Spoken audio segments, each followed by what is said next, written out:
एक बहुत ही प्रतिष्ठित पद है, एक सम्मानजनक करियर और कई लोगों का सपना भी।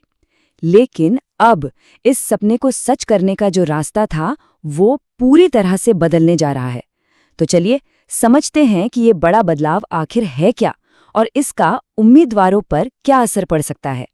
तो सबसे पहले बात करते हैं उस चीज की जो शायद सबका ध्यान खींचती है, पैसा।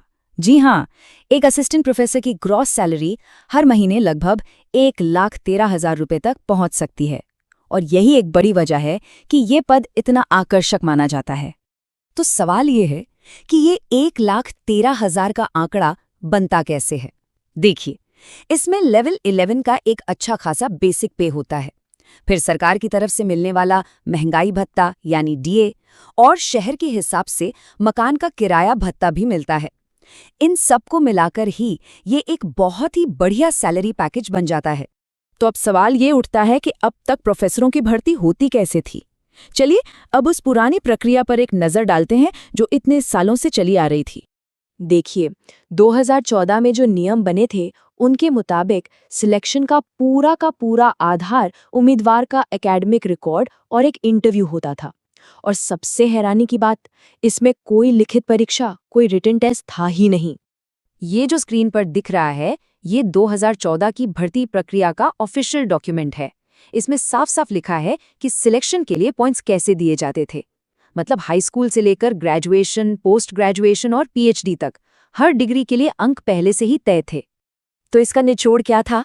कुल 100 अंकों में से 85 अंक, जी हाँ 85 मार्क्स सीधे सीधे किसी के एकेडमिक रिकॉर्ड पर निर्भर करते थे। और इंटरव्यू, उसका वेटेज था सिर्फ 15 अंकों का। मतलब साफ है, जिसका एकेडमिक रिकॉर्ड मजबूत था उसका पल्ला बहुत भारी रहता था। और यहीं से कहानी में एक बहुत बड़ा मोड़ आता है।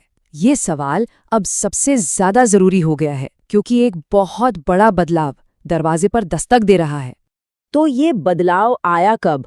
मार्च 2026 में एक खबर आई जिसने इस पूरे सालों से चली आ रही व्यवस्था को बदलने का प्रस्ताव रख दिया और ये एक निर्णायक मोड़ साबित हुआ। और ये है वो खबर जिसने सच में सब कुछ बदल दिया। पटना प्रेस की ये हेडलाइन देखिए, बिल्कुल साफ कहती है, बिहार सरकार असिस्टेंट प्रोफेसर की भर्ती के लिए लिखित परीक्षा शुरू करेगी। मतलब भर्ती का पूरा खेल ही बदलने वाला है। तो ये जो नई परीक्षा आधारित प्रणाली है, ये असल में दिखेगी कैसे?